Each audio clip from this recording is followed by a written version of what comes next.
I would say to any immigrant, especially Africans, that if they come to the United States, please have a plan. Have a plan, because how you think America is from the outside is not what it is when you get here. A lot of people ask me this question of like if I'm single, married, or in a relationship. No, I am not married. And I think if anybody should take a break, it was me. Yeah, I needed to take a break and catch up because my life was a whole movie. Through me going through all of this stuff, I actually, it was people that was willing to really be with me. But then it's like I was in a different space in my life and I needed to complete this chapter before opening a Mm, whole new chapter. But that has mm. not been my experience. I've had like you know, people actually wanting Quite to be number of guys, eh? interested in me. Do But they call you on the street or they come on online inbox and come and inbox you? my inbox is overflowing with these guys. And it's like, I'm very qualified in my head, so now I know exactly what not to do. So it would take a lot for somebody So what kind of guy? What kind of guy are you looking for? obviously somebody matured, because I feel like with everything that I've been through, had so much experience to a point where I can't even relate with my own age group. I need somebody that's older, more mature, grounded, that will understand my struggles and want me as a person. You know what I Hmm. mean? And somebody that's financially stable.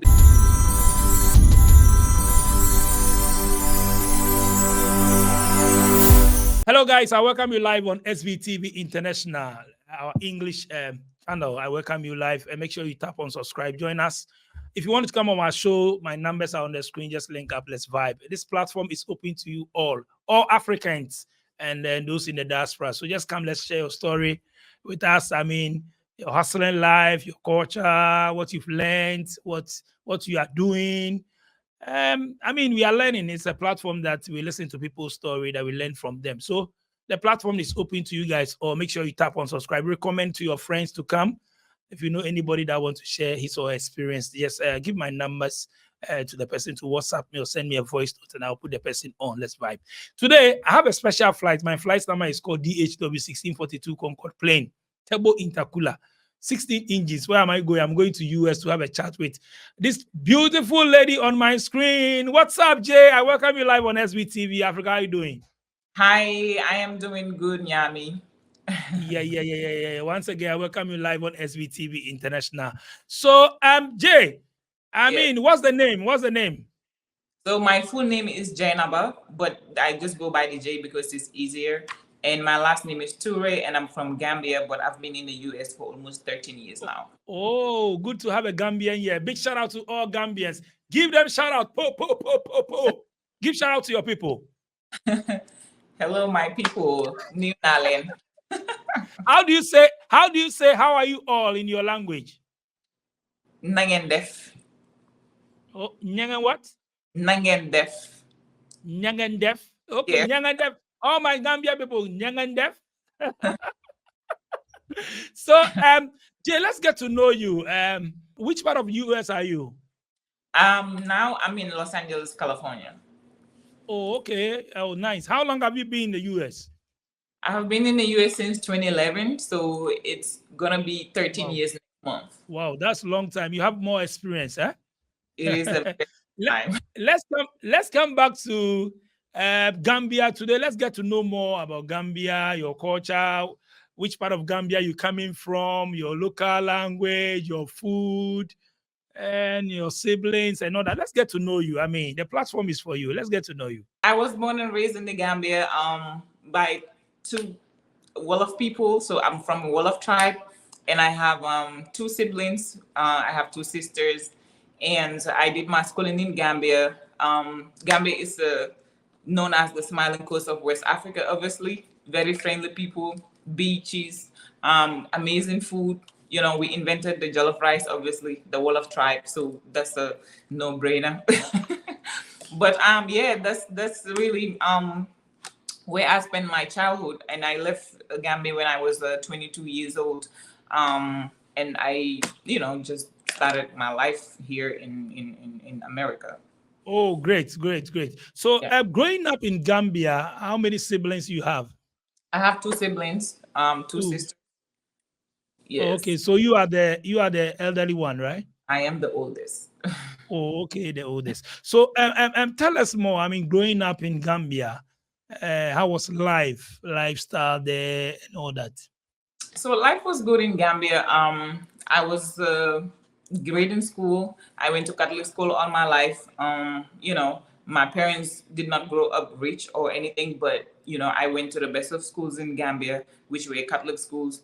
And then I got to finish school and then did my tertiary education as well. I studied accounting and everything. But yeah, life was good in Gambia, and I also did some modeling in Gambia. That's what a lot of people know me for. Apart from me being in the finance industry, whilst I was working in like mini banks and microfinance, I was able to pursue beauty, and yeah. So that means you have working experience, eh? You've worked Ah, in yeah. Gambia. Yes, I sure did. I did work for a microfinance company called Reliance. I worked there for about Wow. 6 years, and then I resigned when I had my visa to come to America, and that's how I got started. Working life in Gambia. I mean, how was it? I mean, the salary and all that. Most of our youth we complain the salary is not good. Or we want to go to abroad. We want to leave the job. The country is hard and all that. How about you? I mean, the salary was okay at that point in time. It wasn't great, but I was able to survive on my salary. But I always had some little source of income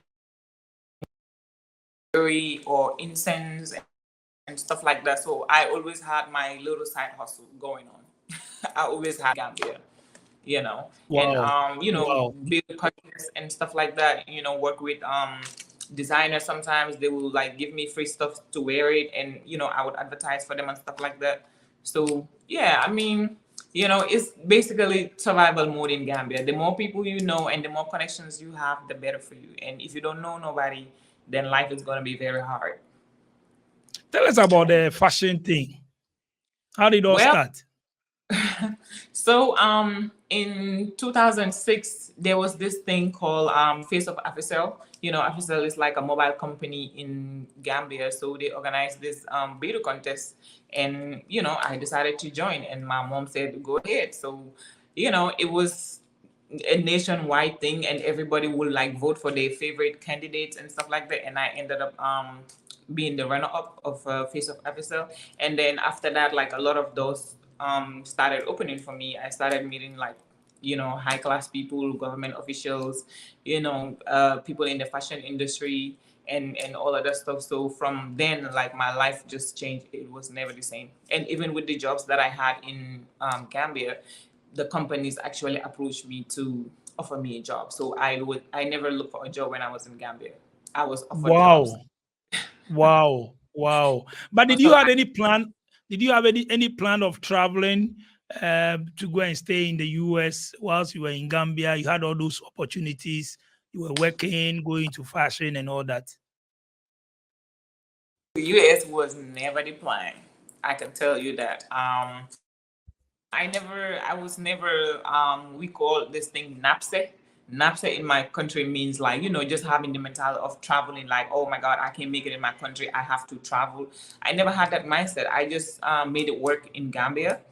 And until, my mom basically said to me, like, did you ever thought about traveling or anything? I'm like, not really. My mom was like, you should travel. I was in an abusive relationship when I was in Gambia. So, that made my mom, kind of push me to just get out of my comfort zone. She was like, you're not really happy. And, I think that you need a new start. And she was like, why don't you just look for a visa and travel, you know? And then Wow. I traveled, my mom was like, yeah, you can just stay there for a little bit and just start a new life. Talking about abusive relationship, you were 22. You said you were 22 before leaving Gambia. I mean, were you married then, or it was just a boyfriend, girlfriend, So courtship? it wasn't like boyfriend girlfriend. I was actually supposed to marry this person, and we did the traditional stuff, like the traditional ceremony and everything. The eldest did that, but I never went to to the guy's house and be like an actual bride, did whole ceremony thing. We didn't get to do that, but yes, all the traditional stuff was done, but then I stayed in my mom's house because I was like going to school and stuff like that. So yeah. Why did you get into marriage, I mean, so early? You were 22. Yeah, so in my culture, it's kind of tough for like Muslim girls to date and for the parents to let them date and stuff like that. And that was one of the reasons why. And my dad was like, no, you cannot do that. It's either this person is going to marry you or let them move out of the picture. My parents are kind of very old school, and that kind of triggered the whole situation to be a very serious relationship, because he was just like, no, it's either we doing it that way or it's never gonna happen, or kind of like that. And then we don't agree with our parents, so we just Wow. So you married for how long before? it was after the whole ceremony was done, just so it wouldn't be like, okay, I'm just randomly being with a man, because that kind of looked bad in my image. I was in my parents' house and just doing my thing, so I would just go and say hello, hi to his family, and and then I'll come back to my mom's house. So it was supposed to be like that until when we actually have the big wedding and stuff like that. Then I will go over to his house, but that never got to happen, because like the moment my mom realized that, okay, this person was abusive, and my dad, they was like, okay, no, this is not it, like this is not gonna happen, because I'm the eldest, and at that point in time, my dad only had me as a female child. So that was kind of upsetting, and it just, yeah. So that means you divorced before you move out, right? So it wasn't, like I say, it was like a traditional arrangement. Traditional marriage. You see, let's get this education here. Mm-hmm. Traditional, both parents meeting, and Mm-hmm. the man will present whatever your parents ask him to bring. That is the marriage. Or you prefer, you think the wedding, going to the church room and then going, pastor will give you a ring and all that. The traditional one is the real marriage. So marriage is basically a contract. If you Mm. ask, marriage is a Contract. contract between two people or between two individuals, agreeing to go into contract, and whatever the contract is based off of, that's how the contract is going to be. That's my opinion. Mm. And for the Mm. traditional part, yes, we have our traditions and stuff like that. But if you come here in America, your marriage is not recognized. Like, you are basically just boyfriend and girlfriend, or you are into they have an English word for it, like I can't remember the word, but yes, you're not Dave, recognized as a that, couple. that is America, but you are Yes, from Africa. That yes. is, you are African, so different I culture. know, I know. But later on down in the story, I will tell you how this kind of affected me, the whole process of why I'm here. I'll explain how that affected me in Okay, my. let's see. So how did the opportunity came? I mean, your mom just sent you to abroad, or um maybe so you. How did it happen? How did you get to America? So when when this person started being obsessive and stuff like that, my mom was like, okay, there's no way you're gonna go to this man's house, and we're not gonna proceed with the whole wedding stuff. That part was on hold and stuff like that. There was this other Ghanaian, actually. He's dead now, may he rest in peace. But he was the one that actually did my paperwork and submitted to the American embassy. So all I did was I just showed up, and I paid the guy. Obviously, I paid the guy. There was this house that it was a land, not a house, but my dad gave me this land, so I decided to sell the land and just pay the guy to do my paperwork. So I just showed up in the embassy, and I was given a 5-year visa, and my mom was like, yeah, just go and start a new life, and you still young, there's a whole future ahead of you, and just leave, since you're not happy here, you can't go out, you can't do nothing, this guy is crazy. Wow. Yeah. Okay, and, so when you got to America, mhm. let's hear when you first go to America. Mhm. I mean, you've been hearing America, America. You've been watching movies and all that. When you got there, right from the airport, Yeah. and you came out, and Mhm. you saw America. Mhm. What came in mind?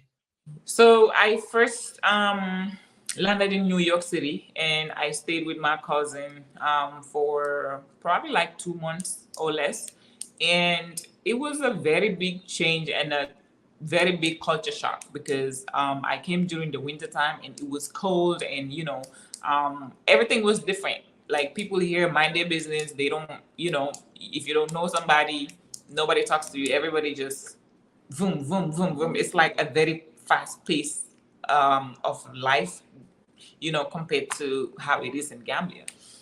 But I hung along for a little bit, and then my cousin was like, I won't be able to host you long term, but you can, like find another place to stay, or go stay with somebody else. So at that point, my mom had a cousin in Louisville, Kentucky. So I ended up moving to Louisville, Kentucky, and started living. Talking about a cultural shock, what are some of the things that you saw? I mean, the lifestyle is just different, super, super different here. Everybody is just focused on making money and trying to make a living. And that's all that mattered when I first came. That's all I saw. People just wanting to make money and like going from morning to nighttime, and talking about bills and stuff like that. I didn't get it at that point. I'm like, why is everybody just running and running? And it's like when they come home, they only have one meal. Everybody just have one meal in the evening, and everybody just go to their rooms, and I'll be like on my phone like, what the hell is going on here? It's super, super different in Africa. We eat breakfast even at work. Everybody have their cup of tea, their bread, and then we eat breakfast, and then lunch comes. Even if you at work, you eat lunch, somebody will come and sell you lunch, or you send somebody to go and buy you lunch. If you home, you're gonna eat lunch. Everybody sit and eat, and then we have dinner. But nope, here everybody is gone in the morning.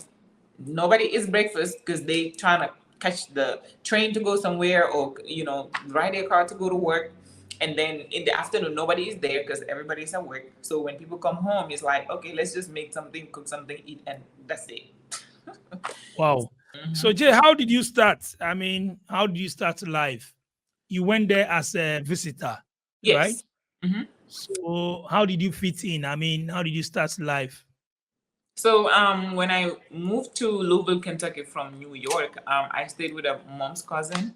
And once I got there, he was like, "Well, do you have any skills? Because since you here and you considering staying, how about you see if you could like braid or do something that it would require you to have like papers for you to work, or otherwise, how we do things, we would like use somebody else's papers to work."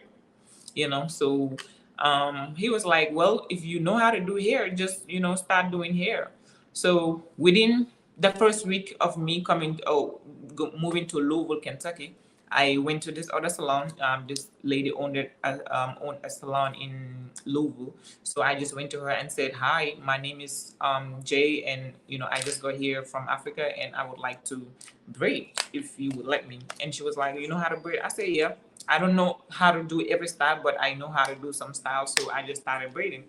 And then at some point, I started working in a restaurant too as a server because, they love my accent. I was, very new and energetic and stuff like that. So when I walked in the restaurant, everybody just wanted to come sit on my table because they just wanted to hear me speak. So I made good money working in the restaurant, and then I made good money, doing hair. That's how I was able to, open up a bank account with my visa and my passport and, some of the documents that I had. By then, I didn't require no, papers or anything to open up an account. So I started saving money whilst I was doing these two jobs. I would do hair during the weekend, some weekdays, and then I would go to work in the restaurant. And, I had great tips because I was one of the only black girl working in the restaurant as a server. So they was just like infatuated by me and my accent and my, everything. So yeah, that's how I got Now, started. now your accent has changed. I've been here for 13 years, so it's called integration. Your accent has changed. Okay, but I saw a video you talking about battling with immigration and all that. I mean, tell us more. Yeah, so when I came here, obviously I had a 5-year visa, but they usually give you an I-94, which expires in 6 months. So when I came, I met somebody. I was introduced to this person by my mom's cousin's friend. He was like, this is a very nice guy and stuff like that. Like, how about you, be with this guy? And long story short, I was like, okay, but I, have this visa is 5 years, but I'm not sure if I should overstay or maybe just travel and then come back, just leave and come back so I can have that I-94 renewed, because I can have this visa for like 5 years, So long story short, I ended up overstaying my visa. The I-94, the visa was still valid, but the I-94 was not valid. So that's how I kind of lost my status. And then I try to go to the college, one of the colleges in Louisville, and see if I could change my visa to like a student visa. But at that point, it was like thousands of dollars that I didn't have, because I just came to the US, so I couldn't do that. So I ended up overstaying my visa, you know, and I got into this relationship or whatever. The person was like, hey, actually, if you overstay, I would like to be with you and stuff like that. I was like, okay, that'll be fine. So at some point, we got into this serious relationship, and that's how the whole problem of me having my papers got started.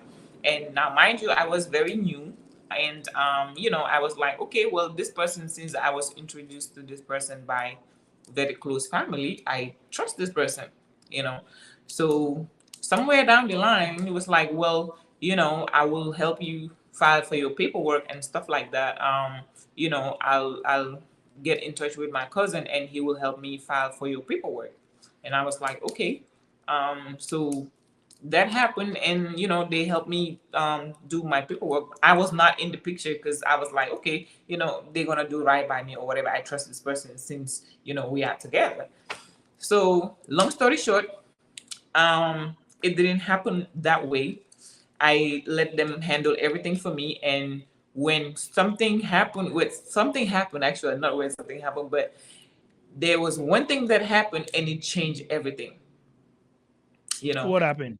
it was, how when you go to interview and stuff like that, like they will ask you a lot of questions during this interview, especially if you're married.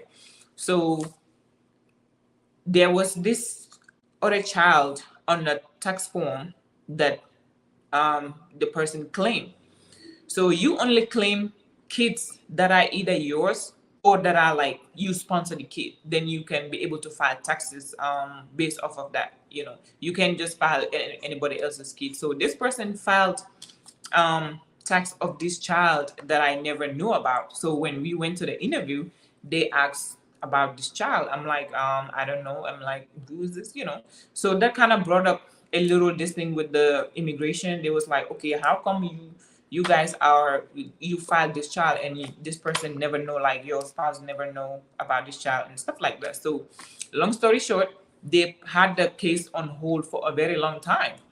you know so whilst they had the case, they was going back and forth, and we had to check in and see if everything was all right. I was like, well, is everything okay? They're like, yeah, they will just update the status as time goes on or whatever. Sometimes it may take a while.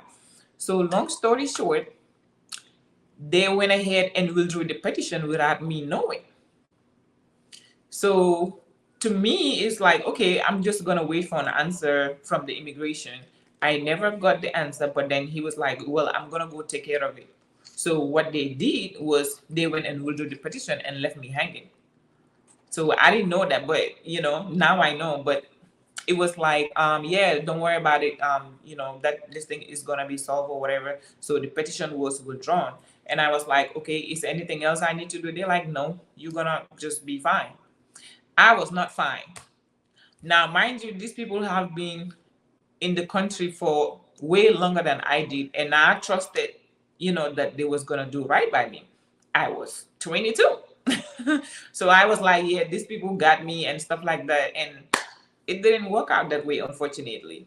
And couple of after that, I think 1 year later, my name was on the deportation list, which I did not know about.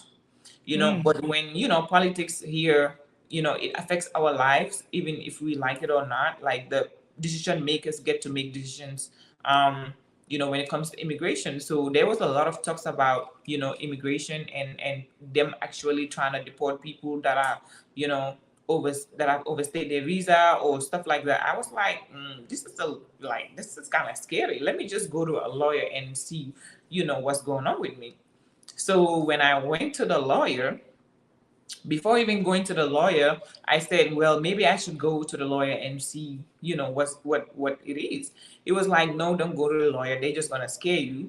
So I think you should just let it be, right? So I let it be, and I was like, yeah, this thing is heating up. Like, I think I should go.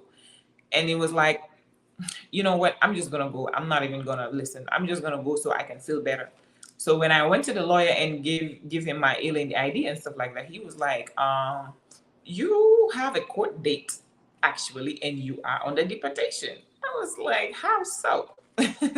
He was like, well, you had your spouse filed for this paperwork, but then they ended up withdrawing it, and they gave the reason that they gave was the fact that you actually had a child that was unknown, and they withdrew the petition. I was like, no, that never happened. He was like, yeah, those are the reasons that they give to be able to withdraw the petition, because as an American citizen, the person have the right to withdraw the petition, because it's not a by force, it's privilege. It's a privilege for them to file for you as your spouse. So I started breaking down crying. I was like, oh my God, like, do you have the letter that was taken to the immigration to withdraw my petition? So I read the letter, and then my lawyer was like, okay, if you wanna get me as your immigration lawyer, you're gonna have to pay me thousands of dollars. And he named his price. I was like, okay, fine. And then with the paper that was filed to the immigration to be able to withdraw the case, he said, do you have any evidence to prove this? I said, yes, I have evidence. So it was pictures and videos, and stuff like that that the lawyer took. And then during the date of the court, I appeared in court, and they charged me for fraud. They was like, oh well, this is it was a false marriage, because the person said you try to use them for papers, and that there was a child that was unknown and stuff like that. So once I presented the evidence in court, they withdrew the charges of being fraud. Because in this country they consider it as fraud. If you're married to a U.S. citizen and they think there is something wrong or whatever, and the person decide to withdraw the petition, then they consider you a fraudulent person. So they dropped that, and I still had to go to court, obviously, to fight for the adjustment of my status. Now, whilst I was going through all this stuff, I barely had help. I was paying for all of this stuff by myself, and I had one person gave me $500 to just because of guilt or whatever. He gave me $500 to add to my lawyer fees or whatever. But during the time I was going through deportation and all of this stuff, I was doing here full time, and that's how I was able to sponsor this whole process, like thousands of dollars. And me. Now, what happened to the guy you met? We were still in a relationship. He was not supporting. So I decided not to leave. I was like, oh my God, blah, blah, blah. And then my mom was like, well, just stick it out. But, I told you, you should be cautious and don't leave things like in the hands of people. You actually should be the main primary, investigator when it comes to your own issues. So he was there, but, long story short, I just don't want to blame in the picture or whatever, because it has passed and we have kids. So I'm not gonna say anything bad in his name, just because he's still my kid's father. But yeah, it was very challenging, and me not receiving support from him and them putting me in the situation was what did it for me. Because it's like, I was very young when I came here, and I trusted you to do right by me, but then y'all did all of this stuff without me knowing, you know. But then at some point, the cousin asked me to leave. It was like, just leave and start over. Like he felt so bad for me, and he asked me to leave.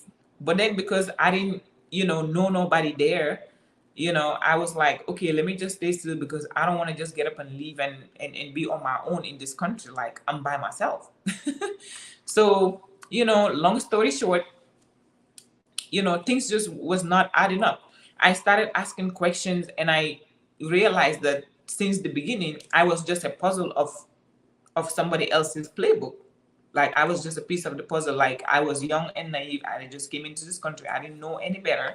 And, that was what ended up happening. And the more I asked questions, the more that I realized that, okay, something is wrong. I'm actually in the wrong place.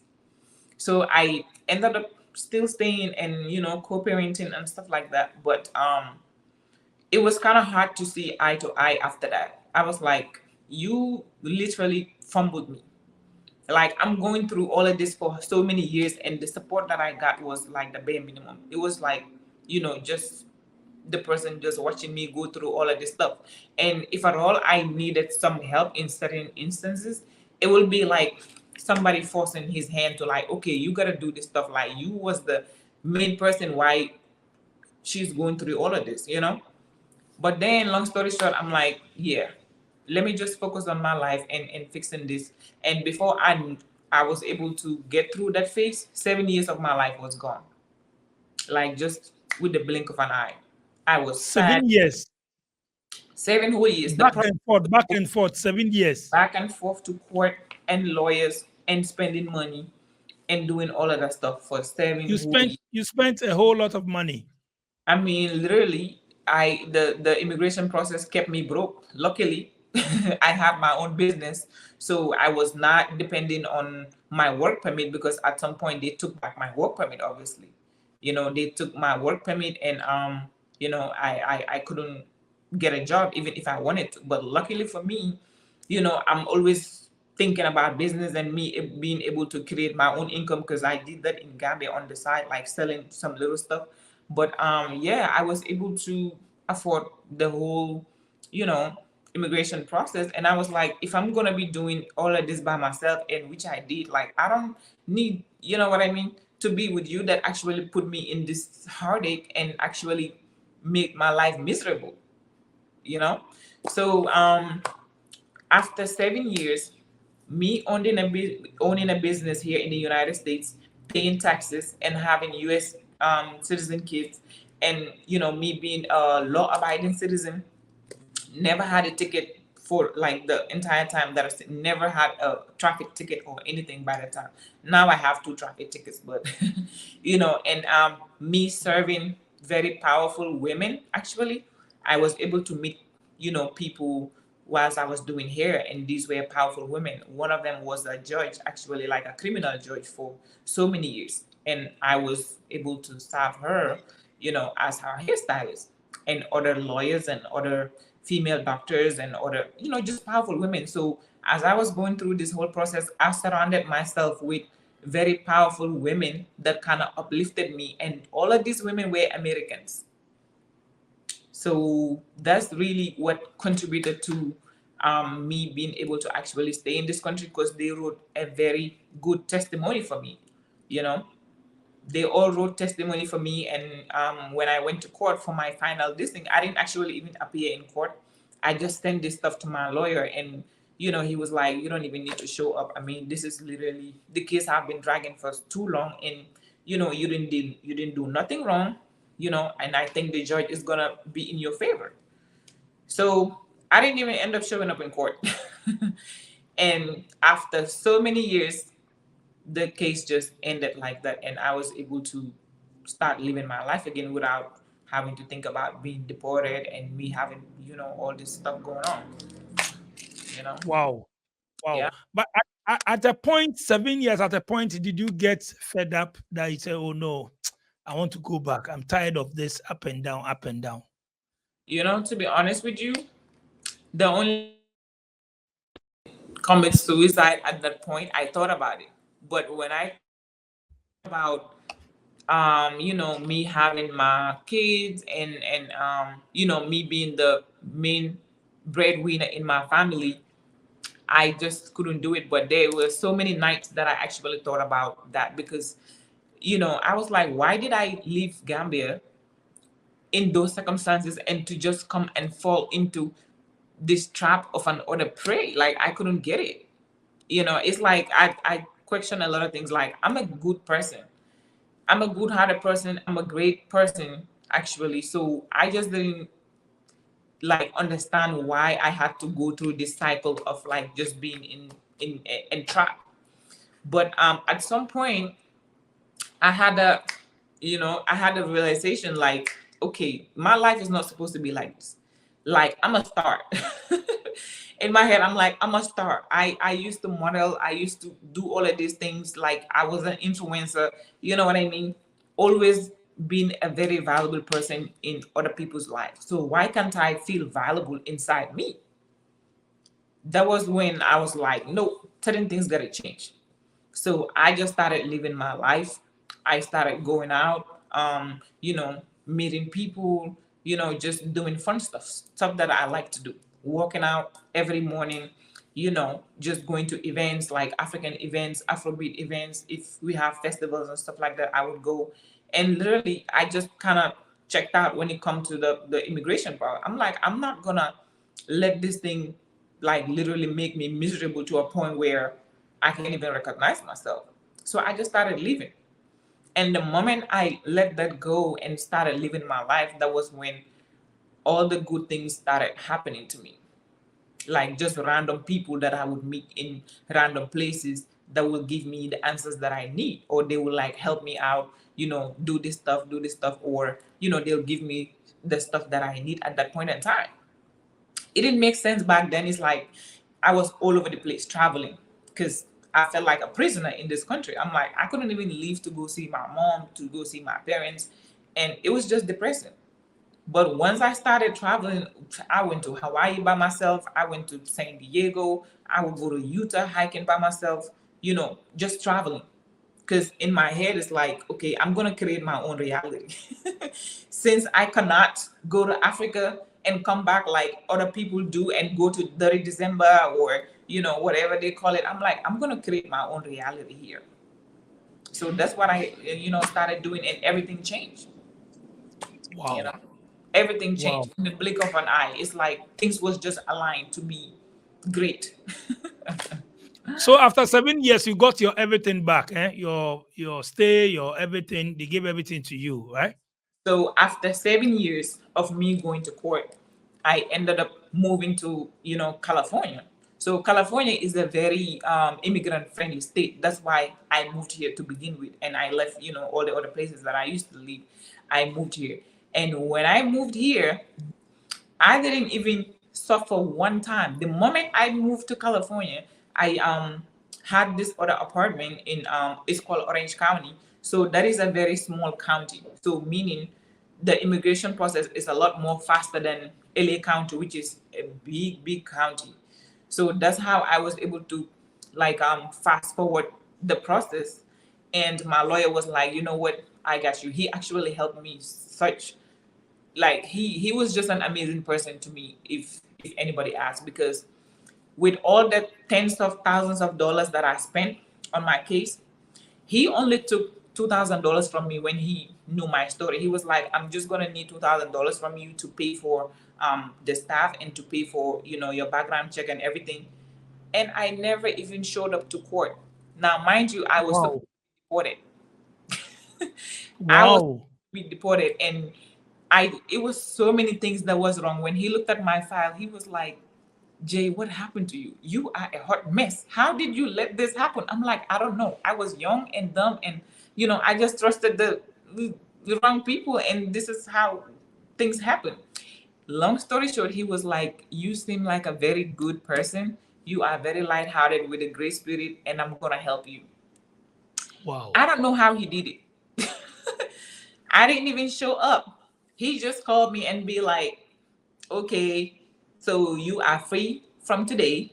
And he sent me the papers from the court, sent it to my email. He was like, from now on, you are free and you are a Wow. legal resident of this country.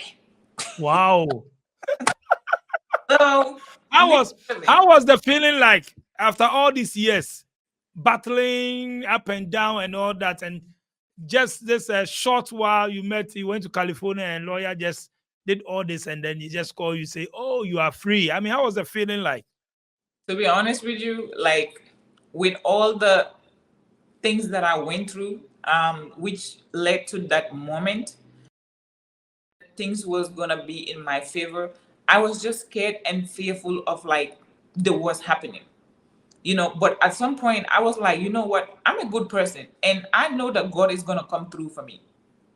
That's all I kept saying. I'm like, the worst case scenario, even if I get deported to another country or whatever, if I get to go home, I will probably not even be in Gambia. I'll be in another country living my best life. So to me, when it happened, it was like, I mean, I wasn't surprised that, I was gonna be favored, because I already know that God will never, fail me, because I have done so many good deeds. And then I would pray to God that, okay, God, if I've ever pleased you as your servant, if I ever did anything right, can you please solve this issue for me? Please take one good deed that I've done that you were pleased about and solve this issue for me. That was the prayer that I always had. Every time when I pray, I say, God, can you please take this problem away? If I ever did right by you, if I ever did right by other servants, if I ever please you in any way, please take it away. And I'm like, God is gonna make it happen. That's it. And it happened. And I was like, Wow. I think this is a very rare case, because even my lawyer was confused, like, what is this? So when the whole situation ended, I'm like, you know what? I'm actually gonna start helping people, because I feel like this is the way that I'm supposed to take. Pretty much, this is like a new whole door that is open, and I was blessed. How about I bless other people that were in my situation?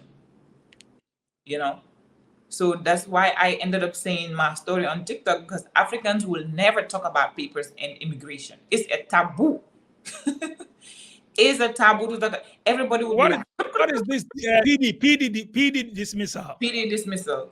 So PD dismissal is a form of paperwork that your lawyer can file through the court for the immigration judge to pardon you based off of whatever evidence you have that you are a good person and you are a law-abiding citizen, and you actually, deserve to stay in this country, and you deserve to be legal. And it's on the discretion of the judge to say yes or no. It's not like, it's not like by force or whatever. Most things in immigration is going to be in the discretion of the judge or in the discretion of the USCIS to grant you papers. So a lot of people, including me, I didn't know that this was actually a route that I could take in the beginning.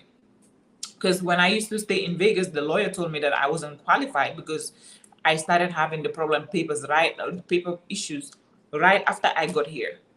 And they said to me, it have to be 10 years after you've lived in the US, then you will be qualified for the PD dismissal. But within the 10 years, if you have any paper issues within the 10 years and you have like fraud or anything like that, you will not be qualified. And I was like, is that withholding of removal? Because I was confused within the two. And then when I moved to California, my lawyer was like, no, there is this thing called PD dismissal. And that's where I'm going to start off of. I'm actually going to file that with the court and then file for, you having your green card. So that was the first step. And that means you have a clean slate. Like whatever happened in the past with immigration is sealed, and nobody is going to bring it up ever again. So some lawyers don't actually have experience of filing PD dismissal. And it's a lot of people in this country that have been going through immigration issues for such a long time, and one thing you can do is to have a fresh start. If you follow in one case, let's say you file for asylum or you file for marriage for you to have your green card, and you've been going back and forth to court all the time, and it's like the lawyer is like, okay, I don't even know at this point if the judge is gonna look at your case, because if they look at it and it's so confusing, they're gonna be like, okay, you just go to the left. They will actually get annoyed because it's so much stuff that has happened. But if you file for this dismissal, so they give you a clean slate and you would not be deported, they will give you this document from the court saying that that case is cold case now. It will be dead and buried. And then after that, right after that, the next day, you can file for your green card, you know, or whatever form of relief that you have, you can file it the next day, you know? Wow. So I was like, so how come Africans don't know about PD dismissal? Because we are the only ones that kind of get deported. If you ask me, a lot of people are in this country as immigrants, the Asians, you know, the people from Europe and all of these people, but they don't have people problems like we do. And I feel like sometimes it's probably because we can't afford the best of lawyers, or we don't have the good lawyer that we need, you know, and it's like they just continue taking money from us. So I was like, you know what, I'm gonna start making videos based off of my experience, because I know a lot of stuff about immigration. It's because I've been going through it for, I mean, for the longest time, you know. So now you have experience. Yes, you know, I'm not a lawyer, but I have quite a bit of experience, and with my case, it's like I've done some of the things that I went through. I will never even say it. Wow. So Jay, you've been through a lot. Now tell us more about America. Now you are free. You've been there for 13 years. You know, people back home, we talk about America, they say opportunities, and all that. When you come there, you make money, you get money, whatever you want to do, you can do it, and all that. I mean, you've been there for all these years. What are you telling us about America? Honestly, I would say to any immigrant, especially Africans, that if they come to the United States, please have a plan. Have a plan, because how you think America is from the outside is not what it is when you get here. There are so many restrictions when you are an immigrant, and when you come here on the wrong form of visa, you're gonna go through a whole lot. And honestly, I feel like the paper problem and the green card issue have, you know, stunt the growth of a lot of people. A lot of people could have done so much better in this country, but because they make the green card process so hard for a lot of people, we just don't even live, and we don't even focus on what is important. And what is important is the money. That's why we're here. And I feel like in my case, the reason why it was, you know, my case stood out is because I was able to figure out how to make money whilst they, you know, was trying to deport me. And when they took my paperwork, like my work permit and everything, I was still being able to survive on my own and make over $100,000 a year. That's how I was able to do it. I decided to create my own business. I was like, no, I'm here. The reason why I stayed here actually was to have a better life, you know? So why would I let the immigration process cripple me to a point where I couldn't even achieve the goals that I wanted to achieve, even though, you know, most of the money went to immigration lawyers and stuff, but I was still able to create multiple sources of income. And, you know, we can be distracted when we're here. We need to focus on the back, getting the money. That's why we're here, to go and build, you know, our own homelands. So I would say to anybody, please have a game plan. Don't just come and overstay your visa and don't have no plan like me. Because I didn't know what the hell I was doing. You know, for females, at least, our brain don't mature until when we're 25 years old. So when I came into this country, I was 22. And that's how I was able to get into this mess. And, you know, when I started growing up, I was like, nope, I already know how my life went. I already know how I want my life, and I'm gonna actually focus on how I want my life. But it was very hard for me to do that going through this whole immigration process. So have a plan. Don't Wow. depend on somebody to do a job when you hear, it's like even the work is not going to be that easy. You're going to make more money with skills. Learn skill set. Be a plumber, be a hairstylist, be a, contractor. Know how to build houses, make something, cars. You're going to have the most money than the people that are actually in offices and stuff.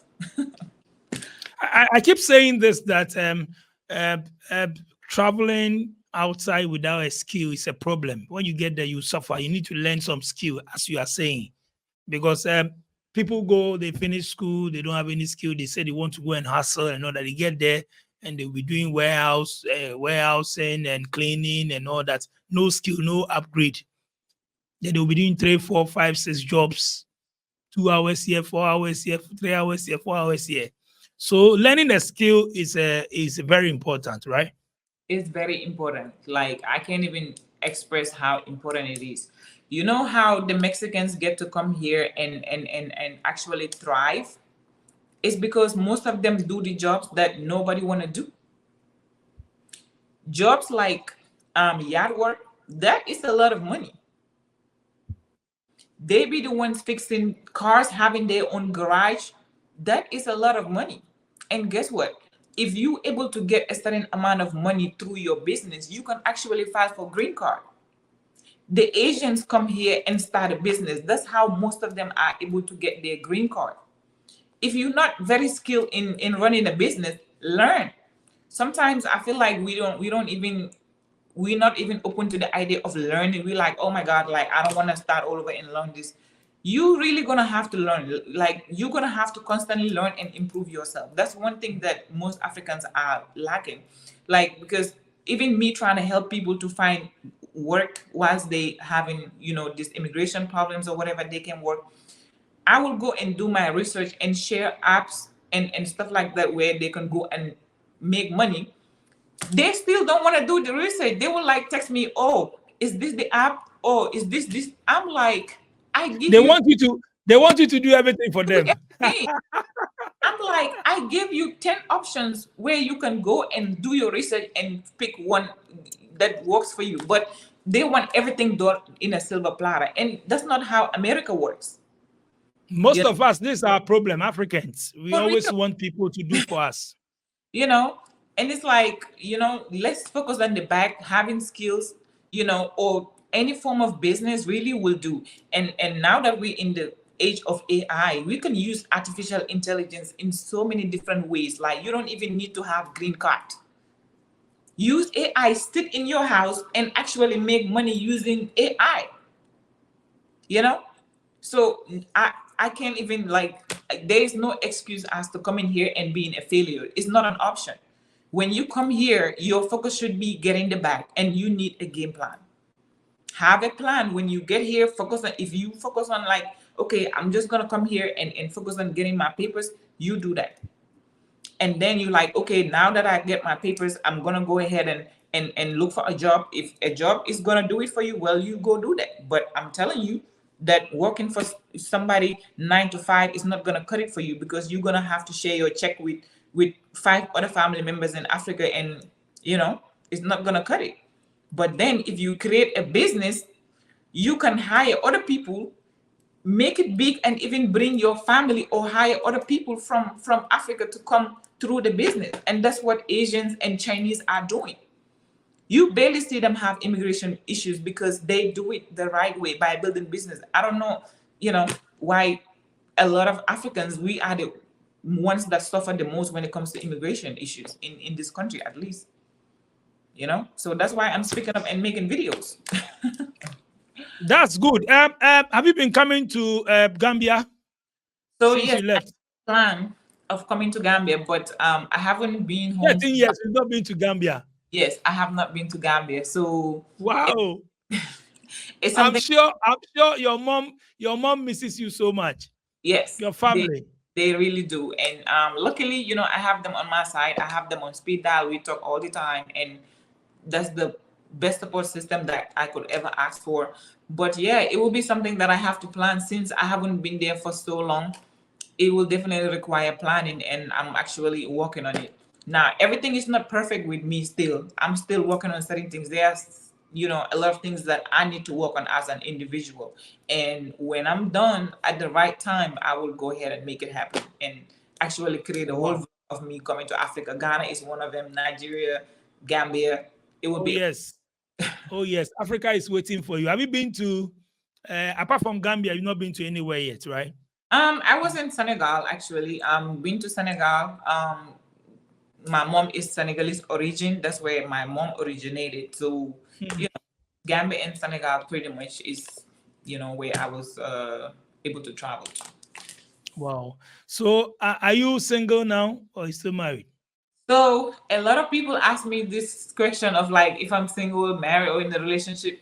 No, I am not married. And I think if anybody should take a break, it was me. Yeah, I needed to take a break and catch up because my life was a whole movie. So I have taken a break for a long time. Are you And coming back for a long time? Because the guys will be sending applications. They are CVs. So I when are you coming back? I mean, I've been back, but it's like, I got a lot of things going on. I'm back, but then it's like I don't want too much distraction. So I can't even talk to people that are in Africa. Like, please just do your thing. And Why leave. you don't want you don't want to talk to people in Africa? Why? Because I need somebody that's right here by my side. With the long distance thing, it's never gonna work. So You don't want long distance relationship. no, it does not work for me. Wow. No. But I also heard that the guys don't call you guys there. I mean, you ladies, when you are in town, no matter how you dress, no matter how beautiful you look, the men there don't call you. How true is it? Like, are you talking about African men here in the United States? Africa, I'm talking about the men. Okay, whether they are Americans or Africans, they don't propose to you guys. You That the has ladies. not been my experience. That has not been my experience. Like through me going through all of this stuff, I actually, it was people that was willing to really be with me. But then it's like I was in a different space in my life and I needed to complete this chapter before opening a Hmm. whole new chapter.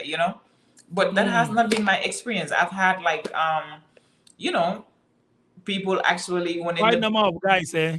interested in me. Do But they call you on the street or they come on online inbox and come and inbox you?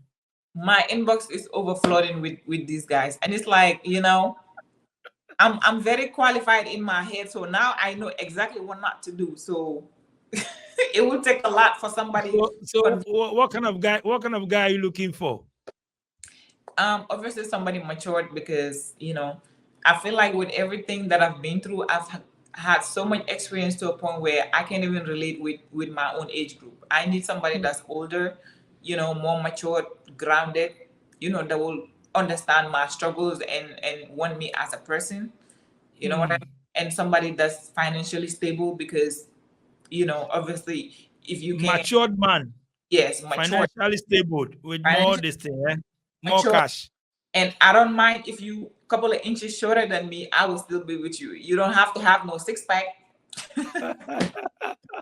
All that is not required. But I just need somebody that's very mature that have already figured life out and they already know what they want.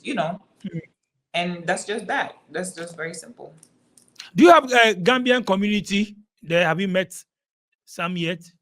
So honestly, I really haven't met a Gambian community in LA. In Las Vegas, there was a small community of Gambians, but out here, no.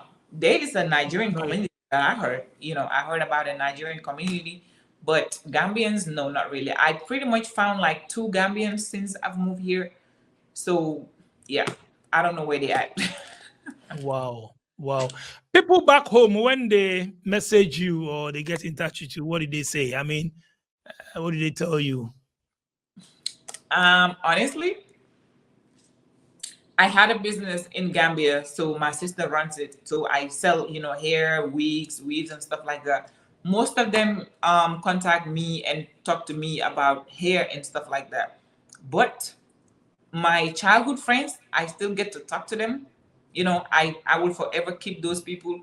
But it's like I've grown so much. Sometimes I try to talk to people back home, and it's like the conversation is not. really there. It's like they talking about some everything to wear in a wedding, dressing clothes. I'm always in gym clothes. Like I don't even have time to dress up. I will dress up when I'm going out, but it's like the mindset, the mentality have changed so much, and sometimes it's kind of hard for me to relate. But then I get to have that, childhood memory conversations and stuff like that with my childhood friends. But for the most part, it's business. If it's not money related or if it's not family related, it's like I can't relate. So that's why I at some point I had to like switch off my other phone, my other WhatsApp phone, because it's like, okay, what are we talking about? They don't have nothing substantial to talk about, and it's like, okay, are we talking about money or not? Or are we talking about family at least? But if not, it's like I can't relate. I've evolved so much. It's like my head is going 100 miles an hour. So you know now your actions, your movement, everything is about money. Money, Not money. really about money, but relationships too. Like I said, my childhood friends, and family. But apart from that, I'm not gonna sit on WhatsApp and talk about clothes all the time. Like it's you know, and I'm gonna buy this $500 shoe, $500. No. Let's talk about doing business. You said you're doing business back in Gambia, doing business back home. Share some of your experience, because I've had a chat with quite a number of people. They complain about trust issue and all that, sending stuff, opening a business, and then people back home don't manage it well and all that. Let me ask you: you are doing business in Gambia. Honestly, if I was to do it again to open up a business in Gambia, I wouldn't have, because it's so challenging. I mean, it's just, I would have done so much better if I invested that business in America than investing it in Gambia. But also, I understand the fact that I'm an immigrant, and it's always good to have something going on back home. But the management, of a business in Africa is just so hard, especially if you are away. You would spend thousands of dollars on buying like great merchandise, very quality stuff, and then you build your business in Gambia, and somebody will want to come and pay you two pennies. It's like Is it because they know you are in America, you have money, so I mean, sometimes it's like Africans, sometimes we really want the best thing for nothing. That's always an issue. It's a group of people actually that know quality, and they would want to pay for quality stuff. But for the most part, it's like, we want the things that we can, that we don't want to pay for. And that's kind of like, undermining a business that was started based off of somebody's hard work. Or sometimes it's even hard for you to get the money back from your investments to go ahead and buy new merchandise. It's always hard. Everybody want to hold on to your money when you invest in Africa. Luckily I have my sister running the business, but even that is kind of hard. Sometimes we bump heads and we shout at each other, and sometimes it's like, okay, well, I'm just over it now. At some point I had to let her run it. I said, I don't want none of this business anymore. You run it, you do anything you want to do, but I'm just out of the picture. Let me just focus on America, because I was tired. It's very challenging, and I just feel like if you're not there to manage it on your own, if it's not something that you can do online, it's just not worth it for me. That's how I feel about it. Will I open another business now? No. Simple no. Jay, thank you so much for coming on my show today. I enjoyed your vibe. Thank you so much. I mean, any shout outs, your social media handles for those who want to follow you? I know this time your inbox is going to be times 1,000 more messages. So your social media handles and any shout outs to your friends out there, and tell Gambians to come and subscribe to SVTV International YouTube channel. So tell them in your language, whatever you want to tell Gambians. They are watching you today. I told you from the beginning that this channel, SVTV International, is for all Africans and the people in the diaspora. So it's open. So tell them in your language to come and share their story with us on SVTV Africa. Well, if anybody wanna follow me on social media, my TikTok is just Jelly, JUSTJELLEH. That's my TikTok, and my Instagram is JAIZ_2RAY, JAIZ_2RAY, and I would say yeah, you guys come ahead and watch this channel, and we are all Africans, so if anybody have anything valuable that they can share so other people can learn from, why not? I would I want definitely it in your language. I'll speak Wolof, but a lot of Gambians speak different languages, but Wolof is the main language, so I'll just go ahead and speak Wolof. Sama guy mu ngi nii de, so ñëw leen ngeen follow page bi, soo leen bëggee seetaan si wala ngeen share seen story, mun ngeen a ñëw and ngeen support platform bi, so ñun ñëpp ñu jëm kanam, Gambia dem kanam, Sénégal topp ci, right? I like that. I like that. Thank you so much for coming on my show, Jay. Big ups to you. Okay, I really appreciate it. I'll bring you again. Eh? Thank you. You have a good one. Yeah, nice one. Thank you so much. Thank you guys for watching SVTV International. My name is DJ Nyame. If you want to come on my show, my numbers are on the screens. Just WhatsApp me or send me a voice note. Wherever you are, all you need is the internet. So far as your network is strong, that's all. Just come, let's have a vibe. Whatever is happening around you, what you are doing, live, hustling live, anywhere, anything. I mean, link up wherever you are. Let's vibe. Thank you, guys. Big ups. Thanks, my production team. 2 out.